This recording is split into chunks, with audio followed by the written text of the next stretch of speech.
टल बाणी के बोहित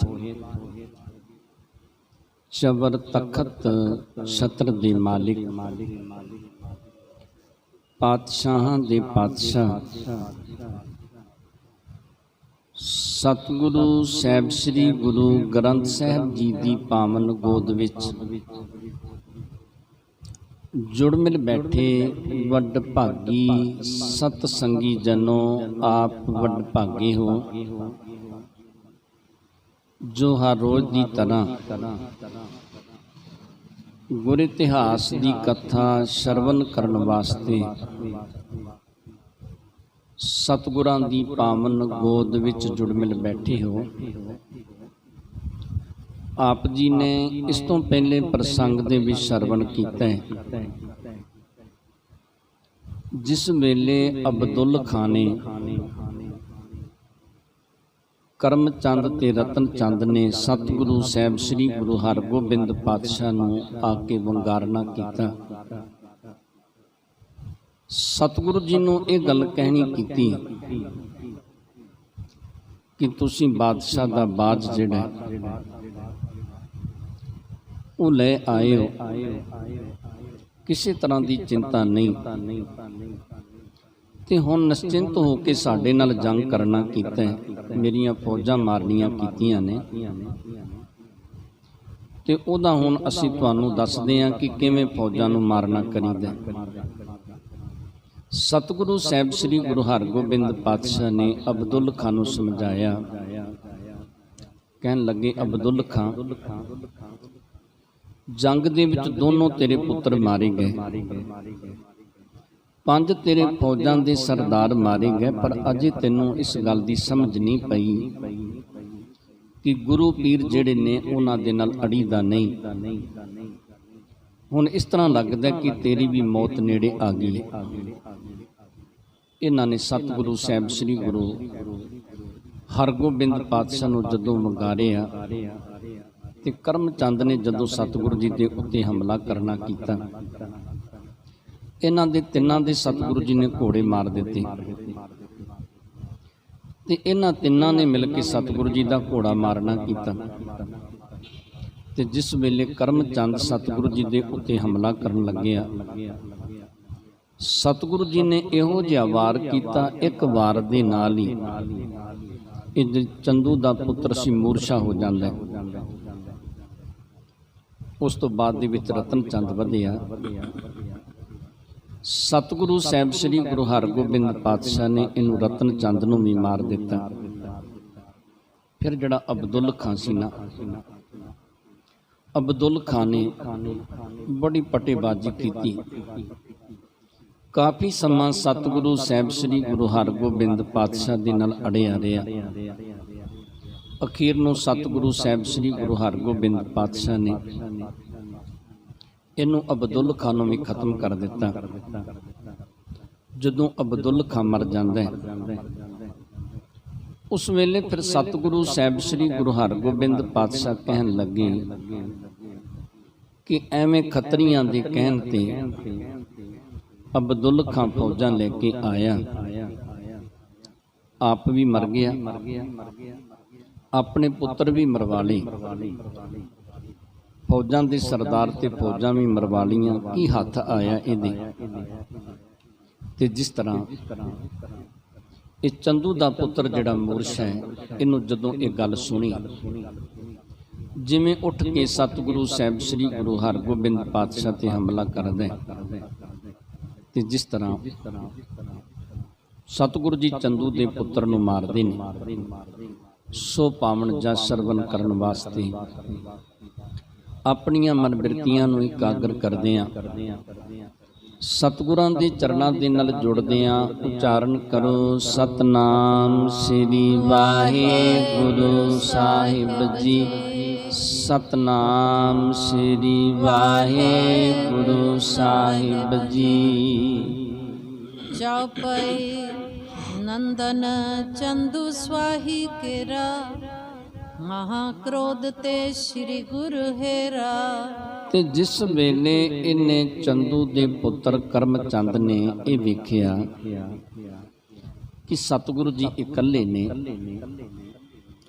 ਤੇ ਮਨ ਦੇ ਵਿੱਚ ਸੋਚਿਆ ਕਿ ਹੁਣ ਮੈਂ ਸਤਿਗੁਰੂ ਜੀ ਨੂੰ ਮਾਰ ਦਿੱਤਾ ਨਾ ਤੇ ਬਾਦਸ਼ਾਹ ਦੇ ਕੋਲੋਂ ਬੜਾ ਵੱਡਾ ਇਨਾਮ ਪ੍ਰਾਪਤ ਹੋਵੇਗਾ ਤੇ ਸ਼ਾਹਜਹਾਂ ਬਾਦਸ਼ਾਹ ਮੇਰੇ ਤੇ ਬੜਾ ਖੁਸ਼ ਹੋਵੇਗਾ। ਕਹਿੰਦੇ ਉਸ ਵੇਲੇ ਇਹ ਚੰਦੂ ਦਾ ਪੁੱਤਰ ਬੜੇ ਕ੍ਰੋਧ ਦੇ ਵਿੱਚ, ਬੜੇ ਗੁੱਸੇ ਦੇ ਵਿੱਚ ਆ ਕੇ ਸਤਿਗੁਰੂ ਜੀ ਦੇ ਸਾਹਮਣੇ ਆਉਂਦਾ ਹੈ। ਆਬ ਲੋ ਜੀਵਤ ਹੈ ਰਣ ਮਾਹੀ, ਨਿਜ ਸੰਗਨ ਸੰਗ ਗਮਨਿਓ ਨਾਹੀ। ਤੇ ਸਤਿਗੁਰੂ ਸਾਹਿਬ ਸ੍ਰੀ ਗੁਰੂ ਹਰਗੋਬਿੰਦ ਪਾਤਸ਼ਾਹ ਨੇ ਜਦੋਂ ਇਹਨੂੰ ਬੜੇ ਕ੍ਰੋਧ ਦੇ ਵਿੱਚ, ਗੁੱਸੇ ਦੇ ਵਿੱਚ ਵੇਖਿਆ ਤੇ ਸਤਿਗੁਰੂ ਜੀ ਪੁੱਛਦੇ ਨੇ, ਕਹਿਣ ਲੱਗੇ ਕਿ ਤੂੰ ਚੰਦੂ ਸਵਾਹੀ ਦਾ ਪੁੱਤਰ ਏ, ਅਜੇ ਤੱਕ ਜਿਉਂਦਾ ਹੈ ਤੂੰ। ਸਤਿਗੁਰੂ ਜੀ ਪੁੱਛਦੇ ਨੇ ਕਿ ਤੇਰੇ ਸੰਗੀ ਸਨ, ਉਹ ਤੇ ਸੰਸਾਰ ਦੇ ਵਿੱਚੋਂ ਚਲੇ ਗਏ, ਤੂੰ ਅਜੇ ਉਹਨਾਂ ਦੇ ਨਾਲ ਗਿਆ ਨਹੀਂ, ਉਸ ਰਸਤੇ ਦੇ ਉੱਤੇ ਤੂੰ ਅਜੇ ਪਿਆ ਨਹੀਂ। ਤੋਹੇ ਉਡੀਕਤ ਹੋਏ ਅਗਾਰੀ, ਕਿ ਬਿਲੰਬ ਤਿਨ ਪੀਛੇ ਧਾਰੀ। ਤੇ ਸਤਿਗੁਰੂ ਸਾਹਿਬ ਸ੍ਰੀ ਗੁਰੂ ਹਰਗੋਬਿੰਦ ਪਾਤਸ਼ਾਹ ਕਹਿਣ ਲੱਗੇ ਕਰਮਚੰਦ, ਤੇਰੇ ਜਿਹੜੇ ਸੰਗੀ ਨੇ, ਤੇਰੇ ਜਿਹੜੇ ਸਾਥੀ ਨੇ, ਉਹ ਤੇਰੀ ਉਡੀਕ ਕਰਦੇ ਨੇ। ਹੁਣ ਤੈਨੂੰ ਕਿਹਦਾ ਆਸਰਾ ਰਹਿ ਗਿਆ ਸੰਸਾਰ ਦੇ ਵਿੱਚ? ਕਿਹਦੇ ਆਸਰੇ ਦੇ ਨਾਲ ਸੰਸਾਰ ਦੇ ਵਿੱਚ ਜਿਉਣਾ ਕਰੇਗਾ? ਤੇਰੇ ਸੰਗੀ ਤੇ ਸੰਸਾਰ ਦੇ ਵਿੱਚੋਂ ਚਲੇ ਗਏ ਨੇ ਤੇ ਉਹ ਤੇਰੀ ਹੁਣ ਉਡੀਕ ਕਰਦੇ ਨੇ। ਨਿਕਟ ਆਉ ਤਿਨ ਸਾਥ ਮਿਲਾਵੇਂ, ਬਾਹਰ ਕੰਕੀ ਜੰਪੁਰ ਜਾਵੇ। ਤੇ ਸਤਿਗੁਰੂ ਸਾਹਿਬ ਸ੍ਰੀ ਗੁਰੂ ਹਰਗੋਬਿੰਦ ਪਾਤਸ਼ਾਹ ਇਹਨੂੰ ਕਹਿਣ ਲੱਗੇ ਕਿ ਸਾਡੇ ਨੇੜੇ ਆ, ਤੈਨੂੰ ਤੇਰੇ ਸੰਗੀਆਂ ਦੇ ਨਾਲ ਮਿਲਾਉਣਾ ਕਰੀਏ। ਜੇ ਕੱਲਾ ਰਹਿ ਗਿਆ ਤੇ ਕੱਲਾ ਕਿਵੇਂ ਜੰਮਾਂ ਦੀ ਪੁਰੀ ਦੇ ਵਿੱਚ ਜਾਵੇਂਗਾ? ਆਪਣੇ ਸੰਗੀਆਂ ਦੇ ਨਾਲ, ਆਪਣੇ ਸਾਥੀਆਂ ਦੇ ਨਾਲ ਹੀ ਜਾਣਾ ਕਰ, ਇਹਦੇ ਵਿੱਚ ਹੀ ਤੇਰਾ ਭਲਾ ਹੈ। ਇਮ ਕਹਤੇ ਗੁਰ ਉੱਪਰ ਆਇਓ, ਨਾਂਗੋ ਚੰਦਰ ਹੰਸ ਚਮਕਾਇਓ। ਤੇ ਜਦੋਂ ਸਤਿਗੁਰੂ ਸਾਹਿਬ ਸ੍ਰੀ ਗੁਰੂ ਹਰਗੋਬਿੰਦ ਪਾਤਸ਼ਾਹ ਨੇ ਚੰਦੂ ਨੂੰ ਇਸ ਤਰ੍ਹਾਂ ਕਿਹਾ, ਚੰਦੂ ਦੇ ਪੁੱਤਰ ਕਰਮਚੰਦ ਨੂੰ ਇਸ ਤਰ੍ਹਾਂ ਕਹਿਣਾ ਕੀਤਾ, ਤੇ ਇਹ ਕਰਮਚੰਦ ਸਤਿਗੁਰੂ ਸਾਹਿਬ ਸ੍ਰੀ ਗੁਰੂ ਹਰਗੋਬਿੰਦ ਪਾਤਸ਼ਾਹ ਦੇ ਉੱਪਰ ਚੜ੍ਹ ਕੇ ਆਇਆ। ਨੰਗੀ ਤਲਵਾਰ ਇਹਨੇ ਹੱਥ ਦੇ ਵਿੱਚ ਪਕੜੀ ਤੇ ਸਤਿਗੁਰੂ ਜੀ ਵੱਲ ਜਦੋਂ ਆਉਂਦਾ, ਜਿਮ ਦੀਪਕ ਪਰ ਜਾਏ ਪਤੰਗ, ਕਰੇ ਬਿਨਾਸ਼ਨ ਆਪਣੇ ਅੰਗ। ਕਹਿੰਦੇ ਇਸ ਤਰ੍ਹਾਂ ਇਹ ਆਇਆ, ਕਹਿੰਦੇ ਜਿਵੇਂ ਦੀਵੇ ਦੇ ਉੱਤੇ ਪਤੰਗਾ ਆਉਂਦਾ ਨਾ, ਤੇ ਜਿਹੜਾ ਪਤੰਗਾ ਹੈ ਉਹ ਆਪਣੇ ਆਪ ਦਾ ਆਪ ਹੀ ਵਿਨਾਸ਼ ਕਰ ਲੈਂਦਾ ਜਦੋਂ ਉਹ ਦੀਵੇ ਦੇ ਉੱਤੇ ਆ ਕੇ ਡਿੱਗਦਾ ਹੈ। ਕਹਿੰਦੇ ਇਸ ਤਰ੍ਹਾਂ ਇਹ ਚੱਲ ਕੇ ਸਤਿਗੁਰੂ ਸਾਹਿਬ ਸ੍ਰੀ ਗੁਰੂ ਹਰਗੋਬਿੰਦ ਪਾਤਸ਼ਾਹ ਤੇ ਵਾਰ ਕਰਨ ਦੇ ਲਈ ਆਇਆ। ਮੂਰਖ ਜਾਏ ਨੇਰ ਤਬ ਠਾਨਾ, ਸਤਿਗੁਰ ਬੋਲੇ ਬਨ ਸਵਧਾਨਾ। ਤੇ ਕਹਿੰਦੇ ਇਹ ਮੂਰਖ ਜਦੋਂ ਸਤਿਗੁਰੂ ਸਾਹਿਬ ਸ੍ਰੀ ਗੁਰੂ ਹਰਗੋਬਿੰਦ ਪਾਤਸ਼ਾਹ ਦੇ ਨੇੜੇ ਆਇਆ ਤੇ ਸਤਿਗੁਰੂ ਜੀ ਕਹਿਣ ਲੱਗੇ, ਕਰਮਚੰਦ ਸਾਵਧਾਨ ਹੋਣਾ ਕਰ, ਕਰ ਲਿਓ ਵਾਰ ਪ੍ਰਥਮ ਬਲ ਧਰ ਕੇ, ਨਤ ਪਛਤਾ ਹੈ ਪਿਛੇ ਮਰ ਕੇ। ਤੇ ਸਤਿਗੁਰੂ ਸਾਹਿਬ ਸ੍ਰੀ ਗੁਰੂ ਹਰਗੋਬਿੰਦ ਪਾਤਸ਼ਾਹ ਚੰਦੂ ਦੇ ਪੁੱਤਰ ਨੂੰ ਕਹਿਣ ਲੱਗੇ ਕਿ ਮਨ ਭਰ ਕੇ ਸਾਡੇ ਤੇ ਵਾਰ ਕਰਨਾ ਕਰ, ਕਿਤੇ ਮਰ ਕੇ ਪਛਤਾਤਾਪ ਨਾ ਕਰੀ। ਜਦੋਂ ਕਿਤੇ ਤੇਰੀ ਮੌਤ ਹੋ ਗਈ, ਕਿਤੇ ਪਛਤਾਉਂਦਾ ਨਾ ਰਹਿ ਜਾਵੀਂ ਕਿ ਜੇ ਕਿਤੇ ਮੈਂ ਸਤਿਗੁਰੂ ਸਾਹਿਬ ਸ੍ਰੀ ਗੁਰੂ ਹਰਗੋਬਿੰਦ ਪਾਤਸ਼ਾਹ ਦੇ ਉੱਤੇ ਪਹਿਲੋਂ ਵਾਰ ਕਰਦਾ ਤੇ ਮੈਂ ਸਤਿਗੁਰੂ ਜੀ ਨੂੰ ਮਾਰ ਲੈਣਾ ਸੀ, ਕਿਤੇ ਤੇਰੇ ਮਨ ਦੇ ਵਿੱਚ ਭੁਲੇਖਾ ਰਹਿ ਨਾ ਜਾਵੇ। ਸੁਨਤ ਵਾਰ ਕੀ ਨਸਤਵ ਆਏ, ਸਿਰ ਕੋ ਕਿਧੋ ਸਿਕੰਧ ਤਕਾਏ। ਤੇ ਕਹਿੰਦੇ ਸਤਿਗੁਰੂ ਸਾਹਿਬ ਸ੍ਰੀ ਗੁਰੂ ਹਰਗੋਬਿੰਦ ਪਾਤਸ਼ਾਹ ਦੇ ਬਚਨ ਸੁਣ ਕੇ ਨਾ ਇਹ ਕਰਮਚੰਦ ਅੱਗੇ ਵਧਿਆ ਤੇ ਸਤਿਗੁਰੂ ਜੀ ਦੇ ਉੱਤੇ ਵਾਰ ਇਹਨੇ ਕੀਤਾ, ਸਤਿਗੁਰੂ ਜੀ ਦੇ ਸਿਰ ਵੱਲ ਤੇ ਸਤਿਗੁਰੂ ਜੀ ਦੇ ਕੰਧੇ ਦੇ ਵੱਲ ਨੂੰ ਇਹਨੇ ਵਾਰ ਜਿਹੜਾ ਤੱਕ ਕੇ ਤੇ ਵਾਰ ਕਰਨਾ ਕੀਤਾ। ਖੜਗ ਚਲਾਇਓ ਗੁਰ ਅਵਲੋਕਾ, ਆਪਨ ਖੜਗ ਪਰ ਤਿਸ ਕੋ ਰੋਕਾ। ਤੇ ਜਦੋਂ ਸਤਿਗੁਰੂ ਸਾਹਿਬ ਸ੍ਰੀ ਗੁਰੂ ਹਰਗੋਬਿੰਦ ਪਾਤਸ਼ਾਹ ਨੇ ਵੇਖਿਆ ਕਿ ਇਹਨੇ ਹੁਣ ਤਲਵਾਰ ਚਲਾਈ ਤੇ ਸਤਿਗੁਰਾਂ ਨੇ ਉਸ ਵੇਲੇ ਬੜੀ ਸਾਵਧਾਨੀ ਦੇ ਨਾਲ ਆਪਣੀ ਤਲਵਾਰ ਅੱਗੇ ਕੀਤੀ ਤੇ ਇਹਦੀ ਤਲਵਾਰ ਦਾ ਵਾਰ ਜਿਹੜਾ ਸੀ ਆਪਣੀ ਤਲਵਾਰ ਦੇ ਨਾਲ ਸਤਿਗੁਰੂ ਜੀ ਨੇ ਰੋਕਣਾ ਕੀਤਾ। ਅਰਿਸ਼ਤੇ ਬਲ ਤੇ ਤਿਨੇ ਪ੍ਰਹਾਰਾ, ਵੱਜਿਓ ਖੜਗ ਪਰ ਖੜਗ ਕਰਾਰਾ। ਤੇ ਚੰਦੂ ਦੇ ਪੁੱਤਰ ਨੇ ਬੜੇ ਕ੍ਰੋਧ ਦੇ ਵਿੱਚ, ਬੜੇ ਗੁੱਸੇ ਦੇ ਵਿੱਚ ਆ ਕੇ ਸਤਿਗੁਰੂ ਸਾਹਿਬ ਸ੍ਰੀ ਗੁਰੂ ਹਰਗੋਬਿੰਦ ਪਾਤਸ਼ਾਹ ਦੇ ਉੱਤੇ ਵਾਰ ਕੀਤਾ ਸੀ, ਬੜੇ ਬਲ ਦੇ ਨਾਲ, ਬੜੀ ਤਾਕਤ ਤਾਕਤ ਦੇ ਨਾਲ। ਤੇ ਜਦੋਂ ਸਤਿਗੁਰੂ ਸਾਹਿਬ ਸ੍ਰੀ ਗੁਰੂ ਹਰਗੋਬਿੰਦ ਪਾਤਸ਼ਾਹ ਨੇ ਆਪਣੀ ਤਲਵਾਰ ਅੱਗੇ ਕਰਕੇ ਇਹਦਾ ਵਾਰ ਰੋਕਣਾ ਕੀਤਾ। दोनों टूट धरा पर परे, दोनों मुष्ट रहे कर धरे। ਤੇ ਸਤਿਗੁਰੂ ਸਾਹਿਬ ਸ੍ਰੀ ਗੁਰੂ ਹਰਗੋਬਿੰਦ ਪਾਤਸ਼ਾਹ ਦੀ ਤਲਵਾਰ ਵੀ ਟੁੱਟ ਜਾਂਦੀ ਹੈ ਤੇ ਚੰਦੂ ਦੇ ਪੁੱਤਰ ਕਰਮ ਚੰਦ ਦੀ ਵੀ ਤਲਵਾਰ ਟੁੱਟ ਜਾਂਦੀ ਹੈ। ਦੋਨਾਂ ਦੇ ਹੱਥਾਂ ਦੇ ਵਿੱਚ ਉਸ ਵੇਲੇ ਤਲਵਾਰਾਂ ਦੇ ਮੁੱਠੇ ਰਹਿ ਜਾਂਦੇ ਨੇ। बिक श्री हरगोविंद बिचारे, अब जम धर सो जे इस मारे। ਤੇ ਸਤਿਗੁਰੂ ਸਾਹਿਬ ਸ੍ਰੀ ਗੁਰੂ ਹਰਗੋਬਿੰਦ ਪਾਤਸ਼ਾਹ ਨੇ ਵਿਚਾਰਿਆ ਕਿ ਜੇ ਇਹਨੂੰ ਅਸੀਂ ਜਮਧਰ ਦੇ ਨਾਲ ਮਾਰਨਾ ਕਰਦੇ ਹਾਂ, शस्त्र मौत ते दुष्ट मरै है, यांते हाथन साथ हतै है। ਤੇ ਸਤਿਗੁਰੂ ਜੀ ਨੇ ਉਸ ਵੇਲੇ ਵਿਚਾਰਿਆ ਕਿ ਇਹ ਜਿਹੜਾ ਦੁਸ਼ਟ ਹੈ ਨਾ, ਇਹ ਫਿਰ ਸ਼ਸਤਰ ਦੇ ਨਾਲ ਮਰ ਜਾਵੇਗਾ। ਕਹਿੰਦੇ ਕਿ ਜੇ ਕਿਸੇ ਦੀ ਮੌਤ ਸ਼ਸਤਰ ਦੇ ਨਾਲ ਹੋ ਜਾਵੇ, ਜੰਗ ਲੜਦਿਆਂ ਤੇ ਉਹਨੂੰ ਮੁਕਤੀ ਦੀ ਦਾਤ ਪ੍ਰਾਪਤ ਹੋ ਜਾਂਦੀ ਹੈ। ਸਤਿਗੁਰੂ ਜੀ ਨੇ ਵਿਚਾਰਿਆ ਕਿ ਇਹਨੂੰ ਸ਼ਸਤਰ ਦੇ ਨਾਲ ਕਿਉਂ ਮਾਰਨਾ ਹੈ, ਇਹਨੂੰ ਮੁੱਕਿਆਂ ਦੀ ਮਾਰ ਦੇ ਨਾਲ ਹੀ ਮਾਰਨਾ ਕਰੀਏ। ए पीखर्यो निरायुध रहो, हतन शस्त्र न आछो लियो। ਤੇ ਫਿਰ ਕਹਿੰਦੇ ਇਹ ਜਿਹੜਾ ਸੀ ਨਾ, ਸਤਿਗੁਰੂ ਜੀ ਨੇ ਵਿਚਾਰਿਆ ਕਿ ਹੁਣ ਇਹ ਹੱਥ ਦੇ ਵਿੱਚ ਕੋਈ ਸ਼ਸਤਰ ਨਹੀਂ ਤੇ ਇਹਨੂੰ ਸ਼ਸਤਰ ਦੇ ਨਾਲ ਮਾਰਨਾ ਵੀ ਭਲੀ ਗੱਲ ਨਹੀਂ।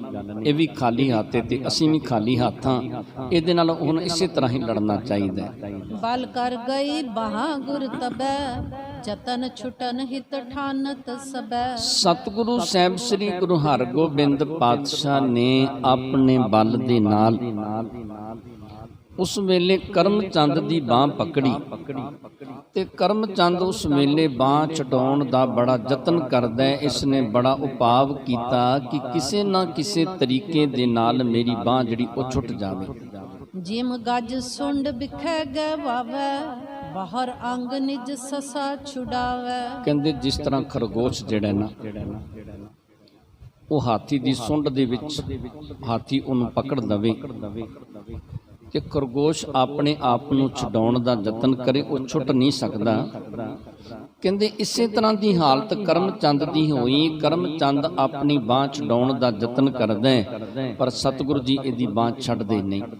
जोर मरोर तोर कर रहो, मोचन हाथ न क्यों हूँ लयो।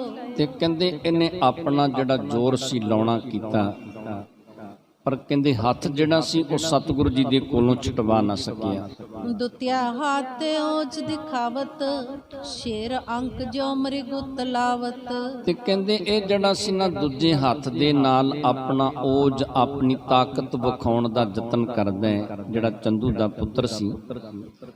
ਕਹਿੰਦੇ ਹਾਲਤ ਇਹੋ ਜੀ ਸੀ, ਕਹਿੰਦੇ ਮਿਰਗ ਜਿਹੜਾ ਉਹਨੂੰ ਕਿਤੇ ਸ਼ੇਰ ਆਪਣੇ ਪੰਜੇ ਦੇ ਵਿੱਚ ਲੈ ਲਵੇ ਤੇ ਮਿਰਗ ਯਤਨ ਕਰੇ ਕਿ ਮੈਂ ਛੁੱਟ ਜਾਵਾਂ, ਕਹਿੰਦੇ ਉਹ ਛੁੱਟ ਨਹੀਂ ਸਕਦਾ। ਇਸ ਤਰ੍ਹਾਂ ਇੱਕ ਕਰਮ ਚੰਦ ਸਤਿਗੁਰੂ ਸਾਹਿਬ ਸ੍ਰੀ ਗੁਰੂ ਹਰਗੋਬਿੰਦ ਪਾਤਸ਼ਾਹ ਦੇ ਕੋਲ ਫਸਿਆ।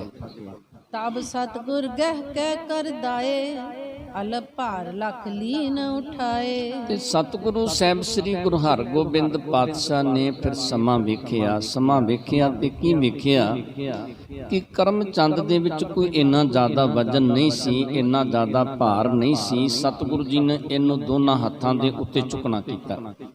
करियो परमावन के तक फेरे, छित पछार कर दीनस गेरे। ਤੇ ਸਤਿਗੁਰੂ ਜੀ ਨੇ ਦੋਨਾਂ ਹੱਥਾਂ ਦੇ ਨਾਲ ਇਹਨੂੰ ਪਰਮਾਇਆ, ਚੰਗੀ ਤਰ੍ਹਾਂ ਘੁਮਾ ਕੇ ਤੇ ਧਰਤੀ ਦੇ ਉੱਤੇ ਜ਼ੋਰ ਦੇ ਨਾਲ ਇਹਨੂੰ ਮਾਰਨਾ ਕੀਤਾ। फूट गयो सिर चूरन अंग, तन की संद छुटी सर्वंग। ਤੇ ਕਹਿੰਦੇ ਜਿੰਨੇ ਸਰੀਰ ਦੇ ਜੋੜ ਸਨ, ਜਦੋਂ ਸਤਿਗੁਰੂ ਜੀ ਕਰਮ ਚੰਦ ਨੂੰ ਧਰਤੀ ਤੇ ਡੇਗਦੇ ਨੇ, ਇਹਦੇ ਸਰੀਰ ਦੇ ਜਿੰਨੇ ਜੋੜ ਸਨ ਸਾਰੇ ਟੁੱਟ ਜਾਂਦੇ ਨੇ। ਸਿਰ ਇਹਦਾ ਧਰਤੀ ਤੇ ਵੱਜ ਕੇ ਫੁੱਟ ਜਾਂਦਾ ਹੈ ਤੇ ਕਰਮ ਚੰਦ ਦੀ ਮੌਤ ਹੋ ਜਾਂਦੀ ਹੈ। इम विनाशकन शत्रु करके, पुन चौदिश में भले निहर के। ਤੇ ਸਤਿਗੁਰੂ ਸਾਹਿਬ ਸ੍ਰੀ ਗੁਰੂ ਹਰਗੋਬਿੰਦ ਪਾਤਸ਼ਾਹ ਨੇ ਇਸ ਤਰੀਕੇ ਦੇ ਨਾਲ ਇਹ ਸ਼ਤਰੂ ਜਿਹੜੇ ਸਨ ਇਹਨਾਂ ਨੂੰ ਮਾਰਿਆ ਤੇ ਸਤਿਗੁਰੂ ਜੀ ਨੇ ਫਿਰ ਭਲੀ ਭਾਂਤ ਵੇਖਣਾ ਕੀਤਾ। रयो न कोई लरबे जोग, हुते जियत कुछ भागे लोग। ਕਹਿੰਦੇ ਉਸ ਵੇਲੇ ਕੋਈ ਜਿਹੜਾ ਸੀ ਨਾ ਲੜਨ ਯੋਗ ਨਹੀਂ ਸੀ। ਉਧਰੋਂ ਹਨੇਰਾ ਪੈਣਾ ਸ਼ੁਰੂ ਹੋ ਗਿਆ। ਜਿਹੜੇ ਬਚੇ ਸਨ ਉਹ ਆਪਣੀਆਂ ਜਾਨਾਂ ਬਚਾ ਕੇ ਮੈਦਾਨ ਦੇ ਵਿੱਚੋਂ ਦੌੜਨ ਲੱਗੇ ਕਿ ਅਸੀਂ ਆਪਣੀਆਂ ਜਾਨਾਂ ਬਚਾ ਕੇ ਦੌੜਨਾ ਕਰੀਏ। ਉਹਨਾਂ ਨੂੰ ਪਤਾ ਲੱਗ ਗਿਆ ਕਿ ਅਬਦੁੱਲ ਖਾਂ ਵੀ ਜੰਗ ਦੇ ਵਿੱਚ ਮਾਰਿਆ ਗਿਆ, ਕਰਮ ਚੰਦ ਵੀ ਮਾਰਿਆ ਗਿਆ ਤੇ ਰਤਨ ਚੰਦ ਵੀ ਮਾਰਿਆ ਗਿਆ। ਕਹਿੰਦੇ ਇਹ ਜਿਹੜੇ ਬਚੇ ਸਨ ਥੋੜੇ ਬਹੁਤੇ ਉਸ ਵੇਲੇ ਮੈਦਾਨ ਛੱਡ ਕੇ ਦੌੜਨੇ ਸ਼ੁਰੂ ਹੋ ਜਾਂਦੇ ਨੇ। ਭਇਓ ਅੰਧੇਰਾ ਦ੍ਰਿਸ਼ਟਨ ਪਰੈ, ਜੈ ਕੈ ਤੁਰਕ ਤਰਾਸ ਕੋ ਧਰੈ। ਤੇ ਉਸ ਵੇਲੇ ਹਨੇਰਾ ਪੈ ਗਿਆ, ਅੱਖਾਂ ਦੇ ਨਾਲ ਕੁਝ ਨਜ਼ਰ ਨਹੀਂ ਸੀ ਆਉਂਦਾ ਤੇ ਜਿਹੜੇ ਤੁਰਕ ਸਨ ਇਹਨਾਂ ਦੇ ਮਨ ਦੇ ਵਿੱਚ ਬੜਾ ਸਤਿਗੁਰੂ ਜੀ ਦਾ ਖੌਫ, ਸਤਿਗੁਰੂ ਜੀ ਦਾ ਬੜਾ ਇਹਨਾਂ ਦੇ ਮਨ ਦੇ ਵਿੱਚ ਡਰ ਪੈਦਾ ਹੋ ਗਿਆ। ਸੂਬਾ ਮਰਿਓ ਜਾਨ ਸਭ ਲੀਨੋ, ਜੀਅਤ ਸ਼ੇਖ ਭਾਗੇ ਡਰ ਚੀਨੋ। ਜਦੋਂ ਸਭ ਇਹਦੀਆਂ ਫੌਜਾਂ ਜਿਹੜੀਆਂ ਕੁਝ ਬਚੀਆਂ ਸਨ ਉਹਨਾਂ ਨੇ ਇਹ ਗੱਲ ਜਾਣਨੀ ਕੀਤੀ ਕਿ ਸੂਬੇ ਦੀ ਮੌਤ ਹੋ ਗਈ, ਅਬਦੁੱਲ ਖਾਂ ਜੰਗ ਦੇ ਵਿੱਚ ਮਾਰਿਆ ਗਿਆ। ਸਭ ਇਹਦੇ ਸਾਥੀ ਜਿਹੜੇ ਸਨ ਉਸ ਵੇਲੇ ਮੈਦਾਨ ਛੱਡ ਕੇ ਦੌੜਨੇ ਸ਼ੁਰੂ ਹੋ ਗਏ। ਸਨੈ ਸਨੈ ਕਾਇਰ ਜਬ ਭਾਗੇ, ਵਿਦਿਆ ਦੇਖਤ ਨ ਰਿਪਿਆਗੇ। ਤੇ ਜਿਸ ਵੇਲੇ ਹੌਲੀ ਹੌਲੀ ਇਹ ਸਾਰੇ ਦੁਸ਼ਮਣ ਭੱਜਣੇ ਸ਼ੁਰੂ ਹੋ ਗਏ ਨਾ, ਜਿਹੜੇ ਬੜੇ ਡਰਪੋਕ ਸਨ, ਬੜੇ ਬੁੱਝਦਿਲ ਸਨ, ਜਦੋਂ ਇਹਨਾਂ ਨੇ ਦੌੜਨਾ ਸ਼ੁਰੂ ਕਰ ਦਿੱਤਾ, ਜਦੋਂ ਭਾਈ ਬਿਧੀ ਚੰਦ ਵੇਖਦੇ ਨੇ ਕਿ ਸਾਹਮਣੇ ਕੋਈ ਦੁਸ਼ਮਣ ਨਜ਼ਰ ਨਹੀਂ ਆਉਂਦਾ, ਇਹ ਸਭ ਦੌੜਦੇ ਜਾਂਦੇ ਨੇ ਮੈਦਾਨ ਦੇ ਵਿੱਚੋਂ। ਗੁਰ ਸੁਧ ਹਿਤ ਪਾਛੇ ਕੋ ਮੁਰਿਓ, ਸਨੈ ਸਨੈ ਆਵਤ ਹੈ ਤੁਰਿਓ। ਤੇ ਭਾਈ ਬਿਧੀ ਚੰਦ ਸਤਿਗੁਰੂ ਸਾਹਿਬ ਸ੍ਰੀ ਗੁਰੂ ਹਰਗੋਬਿੰਦ ਪਾਤਸ਼ਾਹ ਦਾ ਪਤਾ ਲੈਣ ਵਾਸਤੇ ਹੌਲੀ ਹੌਲੀ ਭਾਈ ਬਿਧੀ ਚੰਦ ਬੜੇ ਧਿਆਨ ਦੇ ਨਾਲ ਸਤਿਗੁਰੂ ਜੀ ਨੂੰ ਵੇਖਦੇ ਵੇਖਦੇ ਪਿੱਛੇ ਤੁਰੇ ਆਉਂਦੇ ਨੇ। ਇਤ ਸਤਿਗੁਰ ਸ਼ਰਮ ਕੋ ਕੁਛ ਠਾਨ, ਬੈਠ ਗਏ ਤਿਸ ਹੀ ਰਣ ਥਾਨ। ਤੇ ਸਤਿਗੁਰੂ ਸਾਹਿਬ ਸ੍ਰੀ ਗੁਰੂ ਹਰਗੋਬਿੰਦ ਪਾਤਸ਼ਾਹ ਸਵੇਰ ਤੋਂ ਲੈ ਕੇ ਜੰਗ ਸ਼ੁਰੂ ਹੋਇਆ ਸੀ ਤੇ ਸਰੀਰ ਨੂੰ ਕੁਛ ਥਕੇਵਾਂ ਵੀ ਹੋ ਗਿਆ ਸੀ। ਸਤਿਗੁਰੂ ਜੀ ਇਹ ਥਕੇਵਾਂ ਦੂਰ ਕਰਨ ਵਾਸਤੇ ਜਿੱਥੇ ਅਬਦੁੱਲ ਖਾਂ, ਰਤਨ ਚੰਦ ਤੇ ਕਰਮ ਚੰਦ ਨੂੰ ਸਤਿਗੁਰੂ ਜੀ ਨੇ ਮਾਰਿਆ, ਕਹਿੰਦੇ ਉੱਥੇ ਹੀ ਸਤਿਗੁਰੂ ਜੀ ਬੈਠ ਜਾਂਦੇ ਨੇ। तीनों मरे निकट ही परे, तिनके बीच सतगुरु थिरे। तिन्ने जड़े सन ये तिन्ने सतगुरु जी दे कोल मरे ने ते सतगुरु साहब श्री गुरु हरगोबिंद पातशाह इन्हां तिन्नां दे विच बैठे ने। आवन गगन में तम विस्तारा, नहीं निकट ही परै निहारा। ते कहंदे उस वेले आकाश दे विच कुछ भी नजर नहीं आउंदा, सब पासे हनेरा ही हनेरा हो गया, एक दूजे नूं कोई नजर नहीं आउंदा, इन्ना हनेरा हो गया। चलन तो फंग सकल हट रही, तुरक त्रास कर बोलत नहीं। ते बंदूकां दीयां गोलियां चलणियां बंद हो गईयां। तुरकां दे मन दे विच इन्ना डर पैदा हो गया, किसी दी आवाज़ नहीं निकलदी, कोई बंदूक दी गोली नहीं चलाउंदा, जिथे भी कोई सी उत्थे चुप करके उन्हें बैठना कीता। हटे सकल निज निज पश्चात, रौरा मचत भयो सब शांत। ते जिहड़ा रौड़ा मचदा सी सारा शांत हो गया, मार लो दियां आवाज़ां आउंदियां सन, सब बंद हो गईयां। ते उस वेले सारे जिहड़े सन पिछे नूं मुड़दे आउंदे ने। जान्यो पर नहीं कित कोए, दूर दूर ले हट, दूर दूर लो हट थिर होए। ते कहंदे दूर दूर तक सूरमे जिहड़े सन पिछे हट गए। उस वेले कुछ नहीं जानिया जांदा कि कौन सामने है, किसी दी उस वेले पहचान नहीं हुंदी। दोहरा बिधि चंद ते परे सिख, फतेह गुरु की जान। ते कहंदे भाई बिधि चंद ते होर जिहड़े गुरु दे प्यार वाले सिख सन, तिमर बिखै कर हेल को, मेल दियो कमसान। ते इन्हां ने उस वेले सतगुरु जी तो थोड़े दूर सन ते हनेरे दे विच भाई बिधि चंद ते भाई बिधि चंद दे नाल जिहड़े सिख सन, इन्हां ने फिर तुरकां नूं बड़ी मार मारनी कीती, बड़ा घमसान दा जंग कीता। जिहड़े दौड़दे जांदे सन उन्हां नूं भी बड़ा मारना कीता। चौपई एक दिश ते जो बढ़न लागे, तम मैं तुरक त्रास कर भागे। एक दिश तो एक पासे तो भाई बिधि चंद ते भाई बिधि चंद दे नाल जिहड़े होर सिख सन, इन्हां ने तुरकां नूं वड्ढना शुरू कर दिता। इन्हां दे अंदर बड़ा डर पैदा होया। उस वेले ये मैदान छड्ड के जिस वेले दौड़ने शुरू हो गए। जिनके रण में तुरंग मरे हैं, इतोत बिथरे जाए दुरे हैं। जिन्हां दे मैदान दे विच जंग दे विच घोड़े जिहड़े सन वो मारे गए, ਉਹਨਾਂ ਨੇ ਆਪਣੀ ਜਾਨ ਬਚਾਉਣ ਦੇ ਵਾਸਤੇ ਇੱਧਰ ਉੱਧਰ ਲੁਕ ਕੇ ਆਪਣੀ ਜਾਨ ਬਚਾਉਣੀ ਕੀਤੀ। औरत जात को भागत जात पीछे सिख खड़ग कर घात। ਤੇ ਉਸ ਵੇਲੇ ਇਹ ਦੌੜਦੇ ਜਾਂਦੇ ਨੇ ਤੇ ਸਤਿਗੁਰੂ ਜੀ ਦੇ ਸਿੱਖ ਇਹਨਾਂ ਦੇ ਪਿੱਛੇ ਜਾ ਕੇ ਇਹਨਾਂ ਤੇ ਵਾਰ ਕਰਕੇ ਇਹਨਾਂ ਨੂੰ ਮਾਰਨਾ ਕਰਦੇ ਨੇ। जात पिछारी काटत जबै गुरु दुहाई बोले तबै। ਜਦੋਂ ਸਤਿਗੁਰੂ ਜੀ ਦੇ ਸਿੱਖਾਂ ਨੇ ਇਹਨਾਂ ਦੇ ਮਗਰ ਜਾ ਕੇ ਬੜੀ ਮਾਰ ਮਾਰਨੀ ਕੀਤੀ ਨਾ, ਇਹਨਾਂ ਨੇ ਗੁਰੂ ਦੀ ਦੁਹਾਈ ਪਾਉਣੀ ਕੀਤੀ ਕਿ ਸਤਿਗੁਰੂ ਜੀ ਦੀ ਦੁਹਾਈ ਹੈ, ਹੁਣ ਤੇ ਕਿਰਪਾ ਕਰਕੇ ਸਾਨੂੰ ਛੱਡਣਾ ਕਰੋ। ਜਦੋਂ ਗੁਰੂ ਦੀ ਦੁਹਾਈ ਪਾਈ ਤੇ ਉਸ ਵੇਲੇ ਫਿਰ ਸਿੱਖਾਂ ਨੇ ਇਹਨਾਂ ਦਾ ਪਿੱਛਾ ਛੱਡਣਾ ਕੀਤਾ। सुनत सिख पीछे हटाए न मारन हित हाथ उठाए। ਤੇ ਜਦੋਂ ਇਹਨਾਂ ਨੇ ਗੁਰੂ ਦੀ ਦੁਹਾਈ ਪਾਈ ਉਸ ਵੇਲੇ ਸਿੱਖ ਜਿਹੜੇ ਸਨ ਉਹ ਪਿੱਛੇ ਹਟ ਕੇ ਆਏ, ਫਿਰ ਇਹਨਾਂ ਦੇ ਮਗਰ ਸਿੱਖ ਨਹੀਂ ਗਏ।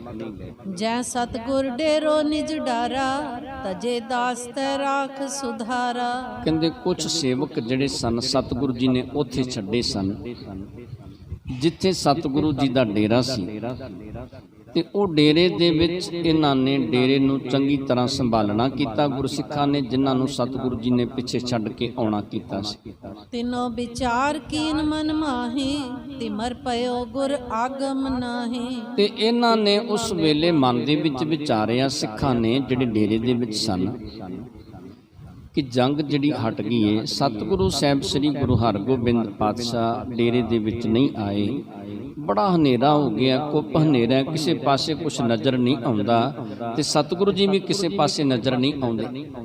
ਸੰਧਿਆ ਪਰੀ ਜਾਨ ਤਿਸ ਕਾਲਾ ਦਵੈ ਮਸ਼ਾਲ ਚੀਜ਼ਾਰ ਮਸਾਲਾ। ਤੇ ਫਿਰ ਕਹਿੰਦੇ ਸੰਧਿਆ ਦਾ ਸ਼ਾਮ ਦਾ ਵੇਲਾ ਸੀ, ਹਨੇਰਾ ਪੈ ਗਿਆ ਸੀ। ਉਸ ਵੇਲੇ ਇਹਨਾਂ ਨੇ ਦੋ ਮਿਸਾਲਚੀ ਜਿਹੜੇ ਸਨ ਲਏ, ਉਹਨਾਂ ਨੇ ਮਸਾਲਾਂ ਜਿਹੜੀਆਂ ਸਨ ਜਗਾਉਣੀਆਂ ਕੀਤੀਆਂ। ਤੂਰਣ ਹੀ ਰਣ ਕੀ ਦਿਸ਼ਾਏ ਖੋਜਨ ਲੱਗੇ ਨਹੀਂ ਗੁਰ ਪਾਏ। ਤੇ ਛੇਤੀ ਹੀ ਮੈਦਾਨ ਜਿੱਥੇ ਸੀ ਉਸ ਪਾਸੇ ਚੱਲ ਕੇ ਆਏ, ਸਤਿਗੁਰੂ ਸਾਹਿਬ ਸ੍ਰੀ ਗੁਰੂ ਹਰਗੋਬਿੰਦ ਪਾਤਸ਼ਾਹ ਦੀ ਭਾਲ ਕਰਨੀ ਸ਼ੁਰੂ ਕਰ ਦਿੱਤੀ, ਸਤਿਗੁਰੂ ਜੀ ਦੀ ਖੋਜ ਕਰਨੀ ਸ਼ੁਰੂ ਕਰ ਦਿੱਤੀ। ਪਰ ਸਤਿਗੁਰੂ ਸਾਹਿਬ ਸ੍ਰੀ ਗੁਰੂ ਹਰਗੋਬਿੰਦ ਪਾਤਸ਼ਾਹ ਜਿਸ ਵੇਲੇ ਇਹਨਾਂ ਮਸਾਲਤੀਆਂ ਨੂੰ ਕਿਤੇ ਨਜ਼ਰ ਨਾ ਆਏ, ਵਿਧੀ ਚੰਦ ਜੁਗ ਦੇਖ ਮਸਾਲ ਹਿਆ ਧੁਆਏ ਆਇਸ ਤਤਕਾਲ। ਤੇ ਜਦੋਂ ਭਾਈ ਵਿਧੀ ਚੰਦ ਨੇ ਜਗਦੀਆਂ ਹੋਈਆਂ ਮਸਾਲਾਂ ਵੇਖੀਆਂ ਨਾ, ਘੋੜਾ ਦੜਾਉਂਦੇ ਹੋਏ ਭਾਈ ਵਿਧੀ ਚੰਦ ਜੀ ਉਸ ਪਾਸੇ ਨੂੰ ਆਏ। ਗੁਰ ਸੁਧ ਬੁਝਤ ਆਪਸ ਮਾਹੀ ਸਕਲ ਕੈਤ ਦੇਖੇ ਹਮ ਨਾਹੀ। ਤੇ ਸਤਿਗੁਰੂ ਸਾਹਿਬ ਸ੍ਰੀ ਗੁਰੂ ਹਰਗੋਬਿੰਦ ਪਾਤਸ਼ਾਹ ਦੇ ਬਾਰੇ ਪੁੱਛਿਆ। ਜਿਹੜੇ ਗੁਰਸਿੱਖ ਡੇਰੇ ਦੇ ਵਿੱਚੋਂ ਆਏ ਸਨ ਉਹਨਾਂ ਨੂੰ ਵਿਧੀ ਚੰਦ ਨੇ ਪੁੱਛਿਆ, ਤੇ ਵਿਧੀ ਚੰਦ ਤੋਂ ਉਹ ਸਿੱਖ ਪੁੱਛਦੇ ਨੇ ਕਿ ਸਤਿਗੁਰੂ ਜੀ ਕਿੱਥੇ ਨੇ।